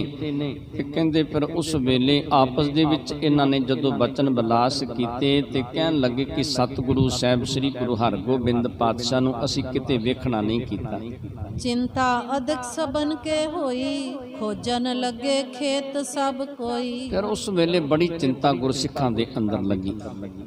ਗੁਰਸਿੱਖਾਂ ਨੇ ਸਤਿਗੁਰੂ ਸਾਹਿਬ ਸ੍ਰੀ ਗੁਰੂ ਹਰਗੋਬਿੰਦ ਪਾਤਸ਼ਾਹ ਦੀ ਭਾਲ ਕਰਨੀ ਸ਼ੁਰੂ ਕਰ ਦਿੱਤੀ। ਇਹ ਤੁਤ ਮੈਂ ਵਿਚਰਤ ਅਸਵਾਰ ਕਹਾਂ ਗੁਰੂ ਜੀ ਕਰਤ ਪੁਕਾਰ। ਤੇ ਕਹਿੰਦੇ ਘੋੜਿਆਂ ਤੇ ਜਿਹੜੇ ਸਵਾਰ ਸਨ ਉਹ ਸਤਿਗੁਰੂ ਜੀ ਦੀ ਭਾਲ ਕਰਨ ਲੱਗੇ, ਉੱਚੀ ਉੱਚੀ ਪੁਕਾਰ ਕੇ ਸਤਿਗੁਰੂ ਜੀ ਦੀ ਲੱਭਣ ਦੀ ਗੱਲ ਕਰਨ ਲੱਗੇ ਕਿ ਸਤਿਗੁਰੂ ਜੀ ਕਿੱਥੇ ਹੋ। ਸਤਿਗੁਰੂ ਜੀ ਨੂੰ ਇਸ ਤਰ੍ਹਾਂ ਉੱਚੀ ਉੱਚੀ ਆਵਾਜ਼ਾਂ ਮਾਰ ਕੇ ਪੁੱਛਣ ਲੱਗੇ। ਸਭ ਕੇ ਮਨ ਸੰਦੇਹ ਵਧੇਰਾ ਗੁਰੂ ਨਹੀਂ ਹੈਰੇ ਇਸ ਬੇਰਾ। ਤੇ ਸਭ ਦੇ ਮਨ ਦੇ ਵਿੱਚ ਬੜਾ ਸੰਸਾ ਸੀ ਕਿ ਇਸ ਵੇਲੇ ਸਤਿਗੁਰੂ ਸਾਹਿਬ ਸ੍ਰੀ ਗੁਰੂ ਹਰਗੋਬਿੰਦ ਪਾਤਸ਼ਾਹ ਦੇ ਦਰਸ਼ਨ ਨਹੀਂ ਹੋਏ, ਸਤਿਗੁਰੂ ਜੀ ਕਿਤੇ ਨਜ਼ਰ ਨਹੀਂ ਹੋਏ, ਜੰਗ ਜਿਹੜਾ ਉਹ ਖਤਮ ਹੋ ਗਿਆ ਹੈ। ਅਬਦੁੱਲ ਖਾਂ ਵਰਗੇ ਜੰਗ ਦੇ ਵਿੱਚ ਮਾਰੇ ਗਏ ਨੇ ਪਰ ਸਤਿਗੁਰੂ ਜੀ ਕਿਤੇ ਨਜ਼ਰ ਨਹੀਂ ਆਉਂਦੇ। ਖੋਜਤ ਪਰੀ ਲੋਤ ਸਮੁਦਾਏ ਪਸਰਿਓ ਸ਼੍ਰੋਣਤ ਪਗ ਫਿਸਲਾਏ। ਤੇ ਕੀ ਵੇਖਦੇ ਨੇ ਜਦੋਂ ਭਾਲ ਕਰਦੇ ਨੇ ਨਾ, ਥਾਂ ਥਾਂ ਦੇ ਉੱਤੇ ਕਹਿੰਦੇ ਲੋਥਾਂ ਹੀ ਲੋਥਾਂ ਪਈਆਂ ਨੇ, ਜਿਸ ਪਾਸੇ ਨੂੰ ਚੱਲਦੇ ਨੇ ਚਿੱਕੜ ਹੀ ਚਿੱਕੜੇ ਤੇ ਪੈਰ ਫਿਸਲ ਜਾਂਦੇ ਨੇ ਜਿਸ ਪਾਸੇ ਨੂੰ ਚੱਲਦੇ ਨੇ। ਦਾਰੁਣ ਜੰਗ ਭੂਮਿਕਾ ਭਾਰੀ ਮਰੇ ਪਰੇ ਭਟ ਹਯਨ ਹਜ਼ਾਰੀ। ਤੇ ਹਜ਼ਾਰਾਂ ਦੀ ਗਿਣਤੀ ਦੇ ਵਿੱਚ ਸੂਰਮੇ ਤੇ ਹਜ਼ਾਰਾਂ ਦੀ ਗਿਣਤੀ ਦੇ ਵਿੱਚ ਘੋੜੇ ਮੈਦਾਨ ਦੇ ਵਿੱਚ ਮਰੇ ਪਏ ਹੋਏ ਨਜ਼ਰ ਆਉਂਦੇ ਨੇ। ਰਲੇ ਮਿਲੇ ਸਿੱਖ ਤੁਰਕ ਕਨੇਰੇ ਇਤੁਤ ਵਿਚਰੇ ਭੇ ਸਭ ਹੇਰੇ। ਤੇ ਗੁਰਸਿੱਖ ਵੇਖਦੇ ਨੇ ਤੇ ਜਿਹੜੇ ਮਰੇ ਨੇ ਨਾ ਮੈਦਾਨ ਦੇ ਵਿੱਚ, ਤੁਰਕਾਂ ਦੀ ਗਿਣਤੀ ਬਹੁਤ ਜ਼ਿਆਦੀ ਏ, ਗੁਰਸਿੱਖਾਂ ਦੀ ਗਿਣਤੀ ਬੜੀ ਘੱਟ ਏ। ਤੇ ਗੁਰਸਿੱਖ ਉਸ ਵੇਲੇ ਸਤਿਗੁਰੂ ਜੀ ਦੀ ਭਾਲ ਕਰਦੇ ਫਿਰਦੇ ਨੇ। ਕਰੈ ਮਸਾਲਨ ਕੇਰ ਪ੍ਰਕਾਸ਼, ਇਸ ਬਿਦ ਗਏ ਗੁਰੂ ਕੇ ਪਾਸ। ਤੇ ਜਦੋਂ ਮਿਸਾਲਾਂ ਜਗਾਉਂਦੇ ਜਗਾਉਂਦੇ ਗੁਰੂ ਦੇ ਸਿੱਖ ਸਤਿਗੁਰੂ ਜੀ ਦੀ ਭਾਲ ਕਰਦੇ ਸਤਿਗੁਰੂ ਸਾਹਿਬ ਸ੍ਰੀ ਗੁਰੂ ਹਰਗੋਬਿੰਦ ਪਾਤਸ਼ਾਹ ਦੇ ਕੋਲ ਪਹੁੰਚ ਜਾਂਦੇ ਨੇ। ਅਬਦੁਲ ਖਾਨ ਮਾਰ ਢਿਗ ਥਿਰੇ, ਨਿਕਟ ਪਰ ਮਾਰੇ ਬਾਪਰੇ। ਤੇ ਕੀ ਵੇਖਦੇ ਨੇ ਗੁਰਸਿੱਖ ਕਿ ਸਤਿਗੁਰੂ ਸਾਹਿਬ ਸ੍ਰੀ ਗੁਰੂ ਹਰਗੋਬਿੰਦ ਪਾਤਸ਼ਾਹ ਦੇ ਕੋਲ ਅਬਦੁਲ ਖਾਂ ਮਰਿਆ ਤੇ ਹੋਰ ਬਹੁਤ ਸਾਰੀਆਂ ਲਾਸ਼ਾਂ ਦੇ ਸਤਿਗੁਰੂ ਜੀ ਦੇ ਕੋਲ ਢੇਰ ਲੱਗੇ ਪਏ ਨੇ। ਸੰਗਰ ਘਾਏ ਘਨੇ ਲਗ ਘੋਰ, ਸੋਪੀ ਮਰਿਓ ਖੇਤ ਰਣ ਘੋਰ। ਤੇ ਕੀ ਵੇਖਿਆ ਕਿ ਸਤਿਗੁਰੂ ਸਾਹਿਬ ਸ੍ਰੀ ਗੁਰੂ ਹਰਗੋਬਿੰਦ ਪਾਤਸ਼ਾਹ ਦਾ ਘੋੜਾ, ਉਹਨੂੰ ਬਹੁਤ ਸਾਰੇ ਜ਼ਖਮ ਲੱਗੇ ਨੇ ਤੇ ਉਹ ਘੋੜਾ ਵੀ ਗੁਰਸਿੱਖਾਂ ਨੇ ਉਸ ਵੇਲੇ ਮਰਿਆ ਹੋਇਆ ਵੇਖਣਾ ਕੀਤਾ। ਤੇਰੇ ਕਾਂਕੀ ਵੀਰ ਵਿਸਾਲਾ, ਕਰੇ ਬਿਲੋਕਨ ਗੁਰ ਜਿਸ ਕਾਲਾ। ਤੇ ਕਹਿੰਦੇ ਇਕਾਂਤ ਦੇ ਵਿੱਚ ਜਦੋਂ ਸਤਿਗੁਰੂ ਸਾਹਿਬ ਸ੍ਰੀ ਗੁਰੂ ਹਰਗੋਬਿੰਦ ਪਾਤਸ਼ਾਹ ਨੂੰ ਵੇਖਿਆ ਗੁਰਸਿੱਖਾਂ ਨੇ, ਜਿਸ ਵੇਲੇ ਸਤਿਗੁਰੂ ਸਾਹਿਬ ਸ੍ਰੀ ਗੁਰੂ ਹਰਗੋਬਿੰਦ ਪਾਤਸ਼ਾਹ ਦੇ ਗੁਰਸਿੱਖਾਂ ਨੇ ਦਰਸ਼ਨ ਕਰਨੇ ਕੀਤੇ। ਭਏ ਪ੍ਰਫੁੱਲਿਤ ਪਾਇਨ ਪਰੇ, ਹੇਰ ਹੇਰ ਸਭ ਧੀਰਜ ਧਰੇ। ਤੇ ਗੁਰਸਿੱਖ ਬੜੇ ਖੁਸ਼ ਹੋਏ, ਬੜੇ ਪ੍ਰਸੰਨ ਹੋਏ ਜਦੋਂ ਸਤਿਗੁਰੂ ਜੀ ਦੇ ਦਰਸ਼ਨ ਕੀਤੇ। ਤੇ ਸਤਿਗੁਰੂ ਜੀ ਦੇ ਦਰਸ਼ਨ ਕਰਕੇ ਸਤਿਗੁਰੂ ਜੀ ਦੇ ਚਰਨਾਂ ਤੇ ਗੁਰਸਿੱਖਾਂ ਨੇ ਨਮਸਕਾਰ ਕੀਤੀ। ਵਿਧੀ ਚੰਦ ਕਰ ਜੋਰ ਬਖਾਨਾ, ਕਿਮ ਥਿਰ ਰਹੇ ਪ੍ਰਭੂ ਰਣ ਠਾਨਾ। ਤੇ ਸਤਿਗੁਰੂ ਜੀ ਦੇ ਚਰਨਾਂ ਦੇ ਵਿੱਚ ਭਾਈ ਵਿਧੀ ਚੰਦ ਨੇ ਬੇਨਤੀ ਕੀਤੀ, ਸਤਿਗੁਰੂ ਜੀ ਕਿਵੇਂ ਤੁਸੀਂ ਇਕੱਲੇ ਇੱਥੇ ਬੈਠੇ ਹੋ, ਕਿਵੇਂ ਤੁਸੀਂ ਜੰਗ ਇੰਨਾ ਭਿਆਨਕ ਕੀਤਾ, ਅਬਦੁਲ ਖਾਂ ਵਰਗਿਆਂ ਨੂੰ ਮਾਰ ਦਿੱਤਾ ਤੇ ਆਪ ਸਤਿਗੁਰੂ ਜੀ ਇੱਥੇ ਹੀ ਤੁਸੀਂ ਬੈਠੇ ਹੋ, ਕੀ ਕਾਰਨ ਹੈ? ਦਾਸ ਨਾ ਪਾਸ ਇਕਾਂਕੀ ਆਹੋ, ਕਹੋ ਪ੍ਰਭੂ ਅਬ ਕਿਆ ਚਿਤ ਚਾਹੋ। ਤੇ ਬੇਨਤੀ ਕੀਤੀ ਕਿ ਸਤਿਗੁਰੂ ਜੀ ਕੋਈ ਤੁਹਾਡੇ ਕੋਲ ਦਾਸ ਨਹੀਂ, ਕੋਈ ਸੇਵਕ ਨਹੀਂ, ਇਕਾਂਤ ਦੇ ਵਿੱਚ ਤੁਸੀਂ ਇਕੱਲੇ ਬੈਠੇ ਹੋ। ਸਤਿਗੁਰੂ ਜੀ ਕਿਰਪਾ ਕਰੋ, ਦੱਸੋ ਕੀ ਚਾਹੁੰਦੇ ਹੋ, ਕਿਉਂ ਤੁਸੀਂ ਇੱਥੇ ਇਕੱਲੇ ਬੈਠੇ ਹੋ? ਸੁਨ ਸ੍ਰੀ ਹਰਗੋਬਿੰਦ ਉਚਾਰਾ, ਜੋ ਚਿਤ ਚਾਹੈ ਕਰਨ ਹਮ ਕਾਰਾ। ਤੇ ਸਤਿਗੁਰੂ ਸਾਹਿਬ ਸ੍ਰੀ ਗੁਰੂ ਹਰਗੋਬਿੰਦ ਪਾਤਸ਼ਾਹ ਵਿਧੀ ਚੰਦ ਨੂੰ ਕਹਿਣ ਲੱਗੇ, ਵਿਧੀ ਚੰਦ ਜਿਹੜਾ ਅਸੀਂ ਕਾਰਜ ਕਰਨਾ ਚਾਹੁੰਦੇ ਹਾਂ, ਜਿਹੜਾ ਅਸੀਂ ਮਨ ਦੇ ਵਿੱਚ ਸੋਚਣਾ ਕੀਤਾ, ਸੋ ਪੁਨਸਾਰ ਪਏ ਤੇ ਹੋਏ, ਅਬ ਡੇਰੇ ਗਮਨੋ ਸਭ ਕੋਏ। ਤੇ ਸਤਿਗੁਰੂ ਜੀ ਨੇ ਬਚਨ ਕੀਤੇ ਕਿ ਹੁਣ ਡੇਰੇ ਦੇ ਵਿੱਚ ਚੱਲਣਾ ਕਰੋ। ਉਹ ਜਿਹੜਾ ਕਾਰਜ ਅਸੀਂ ਕਰਨਾ ਚਾਹੁੰਦੇ ਆ ਨਾ, ਉਹ ਕਹਿੰਦੇ ਪੁਨਸਾਰ ਸਵੇਰ ਵੇਲੇ ਹੋ ਸਕਦਾ, ਹੁਣ ਉਹ ਕਾਰਜ ਨਹੀਂ ਹੋ ਸਕਦਾ ਜਿਹੜਾ ਕਾਰਜ ਅਸੀਂ ਕਰਨਾ ਚਾਹੁੰਦੇ ਆ। ਕੋ ਸਿਕਾਇਲ ਹੋਰਣ ਬਿਸੈ, ਕਰੋ ਸੰਭਾਰਨ ਆਨੋ ਤਿਸੈ। ਤੇ ਸਤਿਗੁਰੂ ਜੀ ਨੇ ਬਚਨ ਕੀਤੇ ਕਿ ਹੁਣ ਵੇਖੋ ਜਿਹੜੇ ਗੁਰੂ ਦੇ ਸਿੱਖ ਜ਼ਖਮੀ ਨੇ ਨਾ, ਉਹਨਾਂ ਦੀ ਸੰਭਾਲ ਕਰ ਲਵੋ, ਉਹਨਾਂ ਨੂੰ ਡੇਰੇ ਦੇ ਵਿੱਚ ਲੈ ਕੇ ਆਉਣਾ ਕਰੋ, ਬਾਕੀ ਕਾਰਜ ਸਵੇਰ ਵੇਲੇ ਕਰਨਾ ਕਰਾਂਗੇ।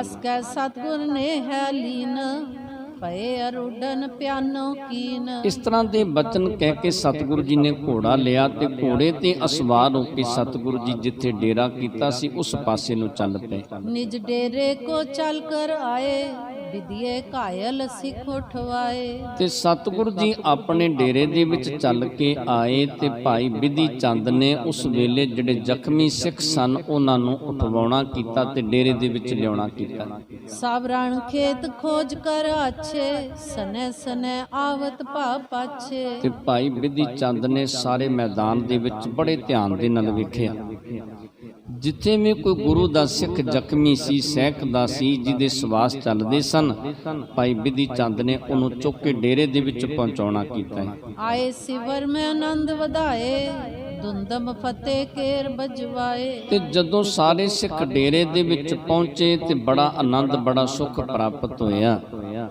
ਕਹਿੰਦੇ ਉਸ ਵੇਲੇ ਜਿੱਤ ਦਾ ਨਗਾਰਾ ਸਤਿਗੁਰੂ ਸਾਹਿਬ ਸ੍ਰੀ ਗੁਰੂ ਹਰਗੋਬਿੰਦ ਪਾਤਸ਼ਾਹ ਨੇ ਵਜਵਾਉਣਾ ਕੀਤਾ। ਸਭ ਕੀ ਕਰੀ ਸੰਭਾਰਨ ਡੇਰੇ, ਖਾਨ ਪਾਨ ਕੋ ਦੀਨ ਕਨੇਰੇ। ਤੇ ਸਤਿਗੁਰੂ ਜੀ ਨੇ ਸਭ ਦੀ ਸੰਭਾਲ ਕਰਨੀ ਕੀਤੀ, ਖਾਣ ਪਾਣ ਵਾਸਤੇ ਉਸ ਵੇਲੇ ਜਿਹੜੇ ਪਦਾਰਥ ਸਨ ਉਹ ਦੇਣੇ ਕੀਤੇ। ਭਏ ਨ ਚਿੰਤ ਸ਼ਤਰੂਗਨ ਮਾਰੇ, ਸੁਪਤ ਜਥਾ ਸੁਖ ਪੇ ਤਬ ਸਾਰੇ। ਤੇ ਸੁਖ ਦੇ ਨਾਲ ਰਾਤ ਬਤੀਤ ਕਰਨੀ ਕੀਤੀ। ਸਭ ਨਿਸ਼ਚਿੰਤ ਹੋ ਗਏ ਬਿਨਾਂ ਚਿੰਤਾ ਤੋਂ। ਜਦੋਂ ਪਤਾ ਲੱਗ ਗਿਆ ਕਿ ਦੁਸ਼ਮਣ ਮਾਰੇ ਗਏ ਨੇ, ਦੁਸ਼ਮਣ ਜਿਹੜੇ ਬਚੇ ਉਹ ਦੌੜ ਗਏ ਨੇ, ਉਹਨਾਂ ਨੇ ਆਪਣੀਆਂ ਜਾਨਾਂ ਬਚਾਉਣ ਦੀ ਕੀਤੀ ਹੈ। ਤੇ ਸਾਰੇ ਗੁਰੂ ਦੇ ਪਿਆਰ ਵਾਲੇ ਸਿੱਖ ਆਨੰਦ ਦੇ ਨਾਲ ਇਹਨਾਂ ਨੇ ਰਾਤ ਸੁੱਖ ਦੇ ਨਾਲ ਸੌਂ ਕੇ ਬਤੀਤ ਕਰਨੀ ਕੀਤੀ। ਪਾਛਲ ਨਿਸਾ ਉਠੇ ਗੁਣ ਖਾਨੀ, ਨਿਤ ਕੀ ਸੋਚ ਸਕਲ ਤਬ ਠਾਨੀ। ਸਤਿਗੁਰੂ ਜੀ ਪਿਛਲੀ ਰਾਤ ਅੰਮ੍ਰਿਤ ਵੇਲੇ ਉੱਠੇ।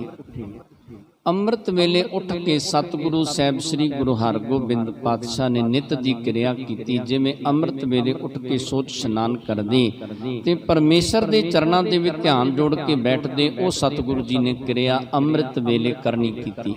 ਕਰ ਮੱਜਨ ਸੁਖ ਧਿਆਨ ਲਗਾਇਓ, ਪ੍ਰਾਚੀ ਦਿਸ਼ ਪ੍ਰਕਾਸ਼ ਹੋਏ ਆਇਓ। ਜਦੋਂ ਸਤਿਗੁਰੂ ਜੀ ਨੇ ਇਸ਼ਨਾਨ ਕੀਤਾ, ਪਰਮੇਸ਼ਰ ਦੇ ਧਿਆਨ ਦੇ ਵਿੱਚ ਜੁੜੇ ਤੇ ਜਦੋਂ ਪੂਰਬ ਵਾਲੇ ਪਾਸੇ ਪ੍ਰਕਾਸ਼ ਹੋ ਗਿਆ, ਜਦੋਂ ਸੂਰਜ ਚੜ੍ਹਨ ਲੱਗਿਆ, ਸਭਨ ਇਸ਼ਨਾਨ ਕੀਨ ਜਿਸ ਕਾਲ, ਭਏ ਅਰੁਡਨ ਗੁਰੂ ਕਿਰਪਾਲ। ਤੇ ਜਦੋਂ ਸਭ ਨੇ ਇਸ਼ਨਾਨ ਕਰ ਲਿਆ ਨਾ, ਕਹਿੰਦੇ ਸਤਿਗੁਰੂ ਸਾਹਿਬ ਸ੍ਰੀ ਗੁਰੂ ਹਰਗੋਬਿੰਦ ਪਾਤਸ਼ਾਹ ਉਸ ਵੇਲੇ ਫਿਰ ਘੋੜੇ ਤੇ ਚੜ੍ਹ ਕੇ ਕਹਿੰਦੇ ਉਸ ਵੇਲੇ ਸਤਿਗੁਰੂ ਜੀ ਮੈਦਾਨ ਵੇਖਣਾ ਚਾਹੁੰਦੇ ਨੇ। ਵਿਧੀ ਚੰਦ ਕੋ ਲੇਕਰ ਸੰਗ, ਦੇਖੀ ਜਾਏ ਭੂਮਿਕਾ ਜੰਗ। ਤੇ ਫਿਰ ਸਤਿਗੁਰੂ ਜੀ ਨੇ ਉਸ ਵੇਲੇ ਵਿਧੀ ਚੰਦ ਨੂੰ ਆਪਣੇ ਨਾਲ ਲਿਆ। ਜਿੱਥੇ ਜੰਗ ਹੋਇਆ ਸੀ ਨਾ, ਉਹ ਸਾਰਾ ਮੈਦਾਨ ਸਤਿਗੁਰੂ ਜੀ ਨੇ ਬੜੇ ਧਿਆਨ ਦੇ ਨਾਲ ਵਿਧੀ ਚੰਦ ਨੂੰ ਨਾਲ ਲੈ ਕੇ ਵੇਖਣਾ ਕੀਤਾ। ਤੁਰਕ ਸਹੰਸਰ ਚਤੁਰਦਸ ਮਰੇ, ਕੇਤਕ ਸਿੱਖ ਵਿੱਚ ਤਿੰਨ ਪਰੇ। ਤੇ ਕੀ ਵੇਖਿਆ ਕਿ ਤਕਰੀਬਨ 14,000 ਜਿਹੜੇ ਇਹ ਸਨ ਤੁਰਕ, ਇਹਨਾਂ ਦੀ ਮੌਤ ਹੋਈ। ਕੁਝ ਗੁਰਸਿੱਖ ਜਿਹੜੇ ਜੰਗ ਦੇ ਵਿੱਚ ਮਾਰੇ ਗਏ, ਉਹਨਾਂ ਦੇ ਸਰੀਰ ਇਹਦੇ ਵਿੱਚ ਪਏ ਹੋਏ ਸਤਿਗੁਰੂ ਜੀ ਨੇ ਵੇਖਣੇ ਕੀਤੇ। ਕੈ ਸਤਿਗੁਰ ਨੇ ਗਰਤ ਖਨਾਵਾ, ਅਬਦੁਲ ਖਾਨ ਉਠਾਏ ਪਵਾਵਾ। ਤੇ ਸਤਿਗੁਰੂ ਜੀ ਨੇ ਫਿਰ ਉਸ ਵੇਲੇ ਗੁਰਸਿੱਖਾਂ ਨੂੰ ਕਹਿ ਕੇ ਇੱਕ ਟੋਆ ਪਟਵਾਇਆ ਤੇ ਸਭ ਤੋਂ ਪਹਿਲੋਂ ਅਬਦੁਲ ਖਾਨ ਜਿਹੜਾ ਸੀ ਉਹਨੂੰ ਉਹਦੇ ਵਿੱਚ ਪਾਉਣਾ ਕੀਤਾ। ਪੁਨ ਤਿਸਕੇ ਸੁਤ ਖੋਜ ਉਠਾਏ, ਤਿਸੀ ਗਰਤ ਮੈਂ ਆਨ ਸੋ ਪਾਏ। ਉਸ ਤੋਂ ਬਾਅਦ ਸਤਿਗੁਰੂ ਜੀ ਨੇ ਇਹਦੇ ਦੋਨੋਂ ਪੁੱਤਰ ਜਿਹੜੇ ਸਨ ਉਹਨਾਂ ਨੂੰ ਉਠਵਾਉਣਾ ਕੀਤਾ, ਨਬੀ ਬਖਸ਼ ਨੂੰ ਤੇ ਕਰੀਮ ਬਖਸ਼ ਨੂੰ। ਉਹਨਾਂ ਨੂੰ ਵੀ ਇਸ ਗਰਤ ਦੇ ਵਿੱਚ ਸਟੋਏ ਦੇ ਵਿੱਚ ਹੀ ਪਾਉਣਾ ਕੀਤਾ। ਪੁਨ ਪੰਚੋ ਸਰਦਾਰ ਨਾਏ, ਪਰੇ ਪਾਏ ਗਰਤ ਮੈਂ ਸਭ ਦਫਨਾਏ। ਤੇ ਫਿਰ ਉਸ ਤੋਂ ਬਾਅਦ 5 ਜਿਹੜੇ ਇਹਨਾਂ ਦੀਆਂ ਫੌਜਾਂ ਦੇ ਸਰਦਾਰ ਸਨ ਉਹਨਾਂ ਨੂੰ ਉਠਵਾਇਆ ਤੇ ਉਹਨਾਂ ਨੂੰ ਵੀ ਇਸ ਗਰਤ ਦੇ ਵਿੱਚ ਪਾਉਣਾ ਕੀਤਾ, ਸਟੋਏ ਦੇ ਵਿੱਚ ਪਾ ਕੇ ਇਹਨਾਂ ਨੂੰ ਦਫਨਾਉਣਾ ਕੀਤਾ। ਉੱਪਰ ਰਚਿਓ ਦਮਦਮਾ ਤੁੰਗ, ਤਿਸ ਪਰ ਬੈਠੇ ਗੁਰੂ ਹਰ ਭੰਗ। ਤੇ ਸਤਿਗੁਰੂ ਸਾਹਿਬ ਸ੍ਰੀ ਗੁਰੂ ਹਰਗੋਬਿੰਦ ਪਾਤਸ਼ਾਹ ਨੇ ਇਹਦੇ ਉੱਤੇ ਉੱਚਾ ਦਮਦਮਾ ਰਚਨਾ ਕੀਤਾ ਤੇ ਸਤਿਗੁਰੂ ਸਾਹਿਬ ਸ੍ਰੀ ਗੁਰੂ ਹਰਗੋਬਿੰਦ ਪਾਤਸ਼ਾਹ ਉਹਦੇ ਉੱਤੇ ਬੈਠ ਕੇ ਦੀਵਾਨ ਸਜਾਇਆ। ਵਿਧੀ ਚੰਦ ਸੋ ਕੈ ਮੁਸਕਾਵਤ, ਜਿਸ ਵਿਦਿਆ ਕੋ ਸਦਾ ਕਮਾਵਤ। ਤੇ ਸਤਿਗੁਰੂ ਸਾਹਿਬ ਸ੍ਰੀ ਗੁਰੂ ਹਰਗੋਬਿੰਦ ਪਾਤਸ਼ਾਹ ਮੁਖਸਰਾਉਂਦੇ ਹੋਏ ਭਾਈ ਵਿਧੀ ਚੰਦ ਦੇ ਨਾਲ ਬਚਨ ਕਰਦੇ ਨੇ, ਕਹਿਣ ਲੱਗੇ ਵਿਧੀ ਚੰਦ ਜਿਹੜੀ ਵਿਦਿਆ ਦੀ ਨਿਤ ਕਮਾਈ ਕਰਦੇ ਸਨ, ਜਿਹੜੀ ਸ਼ਸਤਰ ਵਿਦਿਆ ਨਿਤੀ ਸਿੱਖਿਆ ਕਰਦੇ ਸੀ, ਜਦਾਂ ਨਿਤੀ ਅਭਿਆਸ ਕਰਿਆ ਕਰਦੇ ਸੀ, ਸੋ ਅਬ ਆਈ ਕਾਮ ਹਮਾਰੇ, ਅਰੇ ਰਪਨ ਗਣ ਕੋਰ ਪ੍ਰਣ ਮਾਰੇ। ਸਤਿਗੁਰੂ ਜੀ ਕਹਿਣ ਲੱਗੇ ਕਿ ਉਹ ਵਿਦਿਆ ਹੁਣ ਇਸ ਵੇਲੇ ਸਾਡੇ ਕੰਮ ਆਈ। ਇਹ ਦੁਸ਼ਮਣ ਆ ਕੇ ਸਾਡੇ ਸਾਹਮਣੇ ਅੜੇ ਤੇ ਇਹਨਾਂ ਦੁਸ਼ਮਣਾਂ ਨੂੰ ਅਸੀਂ ਮਾਰਨਾ ਕੀਤਾ। ਅਬਦੁਲ ਖਾਨ ਹਰਿਓ ਬੋਲ ਰਿਓ, ਖੜਗ ਜੰਗ ਕੋ ਕਰ ਕਰ ਮਰਿਓ। ਤੇ ਸਤਿਗੁਰੂ ਜੀ ਕਹਿਣ ਲੱਗੇ ਕਿ ਅਬਦੁਲ ਖਾਨ ਆਇਆ, ਉਹ ਸਾਡੇ ਨਾਲ ਅੜਿਆ ਤੇ ਉਹਨੇ ਬੜਾ ਸਾਡੇ ਨਾਲ ਭਿਆਨਕ ਜੰਗ ਕੀਤਾ। ਜੰਗ ਕਰਕੇ ਤੇ ਅਬਦੁਲ ਖਾਨ ਵੀ ਸਾਡੇ ਕੋਲੋਂ ਮਾਰਿਆ ਗਿਆ। ਕਨੇ ਕਾਏ ਭਾਲੇ ਅਰ ਖਾਏ, ਦੋਨੋਂ ਖੱਤਰੀ ਮਾਰ ਗਿਰਾਏ। ਤੇ ਸਤਿਗੁਰੂ ਜੀ ਕਹਿਣ ਲੱਗੇ ਕਿ ਬੜੇ ਉਹਨੇ ਉਸ ਵੇਲੇ ਵਾਰ ਕੀਤੇ ਤੇ ਵਾਰ ਖਾਣੇ ਕੀਤੇ। ਕਹਿੰਦੇ ਦੋਨੋਂ ਖੱਤਰੀ ਜਿਹੜੇ ਇਹਨਾਂ ਨੂੰ ਚੜਾ ਕੇ ਲਿਆਏ ਸਨ ਉਹ ਵੀ ਜੰਗ ਦੇ ਵਿੱਚ ਮਾਰੇ ਗਏ।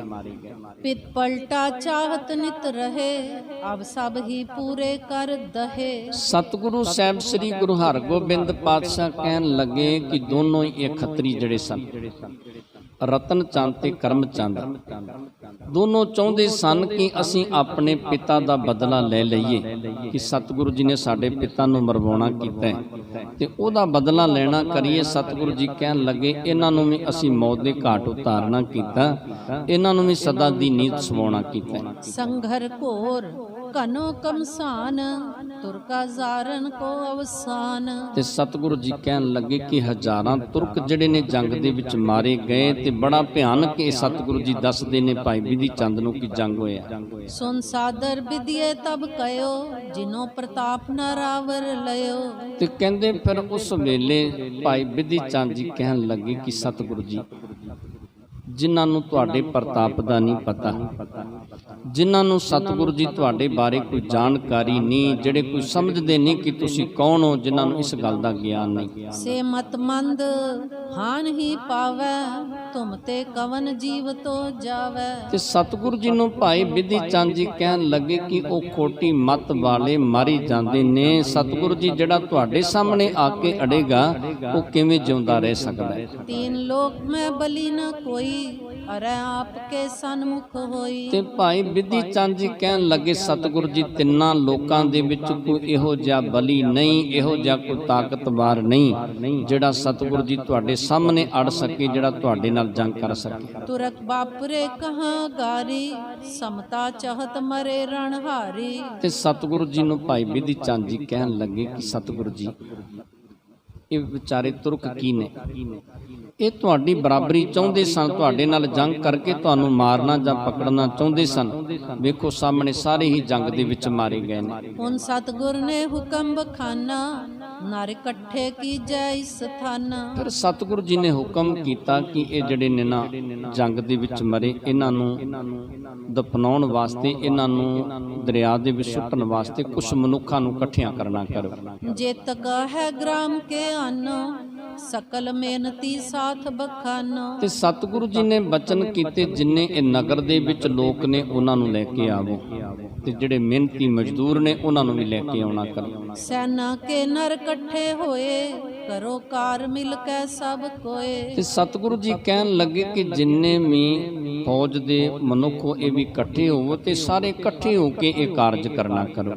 ਪਰੇ ਮ੍ਰਿਤਕ ਜੇਤਕ ਦਰ ਸਾਹੀ ਡਾਰੋ ਸਕਲ ਵਿਪਾਸਾ ਮਾਹੀ। ਸਤਿਗੁਰੂ ਜੀ ਨੇ ਬਚਨ ਕੀਤੇ ਕਿ ਜਿੰਨੇ ਵੀ ਇਹ ਸੂਰਮੇ ਮਰੇ ਨੇ ਨਾ ਜੰਗ ਦੇ ਵਿੱਚ, ਇਹਨਾਂ ਸਾਰਿਆਂ ਨੂੰ ਵਿਪਾਸਾ ਬਿਆਸ ਦਰਿਆ ਦੇ ਵਿੱਚ ਸੁੱਟਣਾ ਕਰੋ।